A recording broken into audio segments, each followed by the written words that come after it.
김학의 사건을 재수사하는 검찰 수사단이 오늘 오후 성폭력 피해자라고 주장하는 여성을 불러 조사할 계획입니다.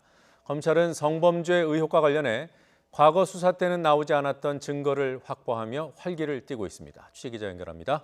조성호 기자. 네, 김학의 사건 수사단이 있는 서울 동부지검입니다. 네, 이 동영상 속 그 피해자라고 주장하는 여성을 검찰 조사단이 조사하는 게 이번이 처음인가요? 네, 정식으로 조사하는 건 이번이 처음입니다. 지난 15일 한 차례 검찰에 자진 출석했는데 당시에는 피해 사실을 뒷받침할 추가 자료 제출을 요구받고 수사단에 자신의 의견을 전달했습니다. 오늘 오후쯤 이 여성을 참고인으로 불러 조사할 것으로 알려졌는데요. 출석 여부는 아직 확인되지 않고 있습니다. 앞서 오전에는 피해 여성을 지원하는 한국여성의전화 최선희 소장이 검찰청사로 들어가는 모습을 볼 수 있었습니다.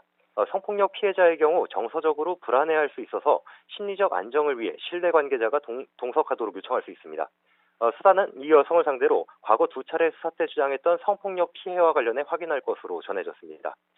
과거 두 차례 검찰 조사와 달리 성인지 감수성을 고려해 피해자 진술을 최대한 신중하게 검토한다는 방침입니다. 성범죄 의혹과 관련해서 과거에 없었던 동영상을 확보했다고 어제도 보도를 했습니다. 이 동영상 자료 어떻게 확보된 겁니까?